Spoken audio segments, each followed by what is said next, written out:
First up, we have immigration. Welcome, everyone. My name is Frank. I'm one of the facilitators for immigration. For the past 3 years at YVote, and I have the shirt on, so everyone sees that. We've had an immigration group, despite, actually in spite of the fact that we've had worsening conditions regarding the immigration crisis in this country, and with the fact that we've had a deteriorating situation regarding the state of immigration in America. This year, our immigration group has mapped out key concepts relevant to voting and civic action and the relation of those two key concepts to immigrants and the immigration process. Please join me in welcoming the phenomenal young people that are here to give you a brief rundown of immigration issues that are integral for you to understand as our voters, leaders, and fellow inhabitants of this country.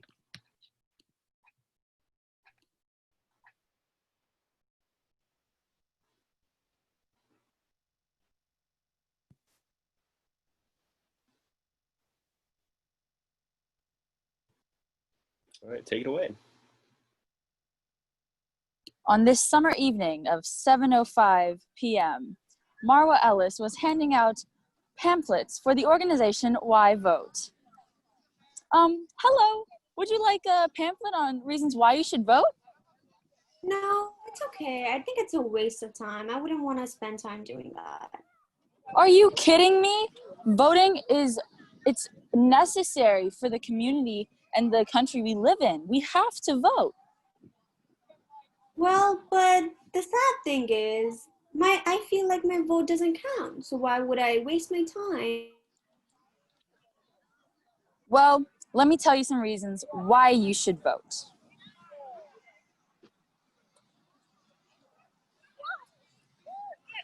Not voting is a vote against, well, you. Let me explain something to you. Not voting means keeping the same old opinions of the same old politicians that are currently in office. By not voting, you are suggesting that change doesn't need to happen. Don't you want to sleep at night knowing that the country you live in is accepting of everyone no matter what they believe in or where they're from? Well, there's a way you can. Vote for us. We need change. Interesting. Could you go further in it? Because I feel like we're just getting started. Well, my friend Maria here will take it away. Right, so who and what is ICE? ICE is Immigration Customs Enforcement, and there are 3 branches to this organization. First, we have enforcement and removal operations. Second, Homeland Security investigations. And lastly, principal legal advisors. It's important to know the branches of ICE before we attack ICE overall without knowing what is made out of. ICE's budget as of 2020 is $8.4 billion. And it's very important to know because it plays a crucial role. So what is actually wrong with ICE? Well, the children and separation of families. There's a policy where kids under the age of 18 who cross the border illegally with their family are separated. There are no basic living accommodations. There are kids in cages that are sleeping on tinfoil blankets. There's no health care or hygiene. And there's a lot of complaints of sexual and physical abuse. Interesting. There's also this infographic that talks about the unjust arrest in New York City targeting vulnerable communities, immigrants with no criminal record, and documented immigrants.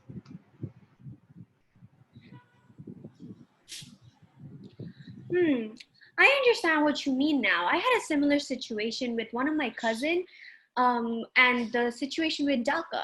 The whole purpose of DACA is to protect eligible immigrants who come to the United States and fear deportation.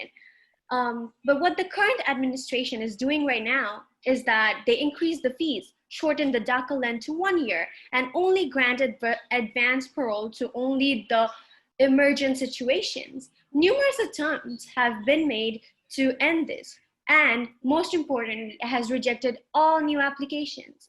I'm starting to think that we should make a change. And however, I strongly support that the youth need to vote. And why does the youth need to vote? Because there's no room for, if the vote is not casted, I feel like there's no room for relevant change. Not voting for anyone is a vote against the party. We are the future and we should make a change. That's exactly what I was trying to tell you. I see You what need you to mean vote. now.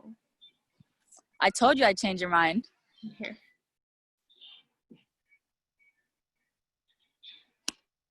So to conceptualize how these issues affect politics, during our summer, we created scorecards regarding the take on immigration issues from different candidates in various elections. This scorecard discussed the stance of Jose Serrano and Richie Torres. Serrano is currently a member of the US Congress representing the 15th District of New York. However, this is his last year in the office as he is retiring, as one of the prime candidates to replace him is Torres. Torres is currently a member of the New York City Council representing the same district. So let's begin by talking about their stance on immigration. So on the issue of ICE, Jose Serrano introduced the ICE and CBP Body Camera Accountability Act. This bill forces ICE and CBP officers to wear body cameras when engaged in official operations. For Richie Torres, we scoured everywhere for his stance regarding ICE, but we couldn't find much on his views of this topic. Moving on to the separation of families, Jose Serrano introduced the Child Protection Act on May 17, 2017. This act helps keep the family of a child of US citizenship together. Richie Torres believes that children should not be separated from their families at such a young age. On the Puerto Rico statehood, Jose sponsored a bill for Puerto Rico to be a state and in addition was born in Mayagüez, Puerto Rico. Torres wrote, "As Americans, we must speak up forcefully against the disenfranchisement of our fellow citizens in Puerto Rico, for it represents a deep rot at the very core of American democracy, not to mention a manifestation of the very systematic racism against which millions have stood in protest." In the New York Daily News. Immigrants in this country have been facing injustices for far too long. This is our social media campaign, Immigration Nation. In the United States, the number of undocumented immigrants are decreasing, but the attempts to make immigration illegal is increasing. The number of undocumented immigrants who are currently living in the United States fear using their rights for education and unreasonable search. For instance, they fear of using it. They fear this because they fear of being deported or detained by ICE. This causes them to be isolated and increases their fear from traveling around the United States. Outrageous. Throughout the news, we have seen how the effect of ICE has on adult immigrants, but we have yet to see the effect that ICE has on detained children. When children were detained in detention centers, they were shown symptoms of separation anxiety, PTSD, and depression when they were separated from their families. In addition, they were living in horrible condition, as in living on the concrete floor, no hygiene products, no sanitation whatsoever, and living in cold temperature all the time, and lights blaring at them at all times. Oh no. How you can help. The first and arguably most important step is to educate yourself. Research regarding immigration laws, voter suppression, etc. The next thing you can do is to join an organization or program that helps immigrants in any way, even if that means to spread the information that you learn.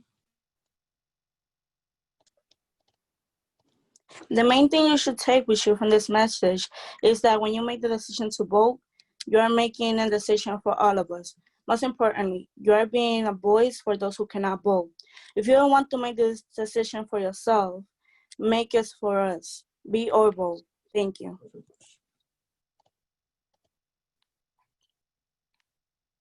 And that is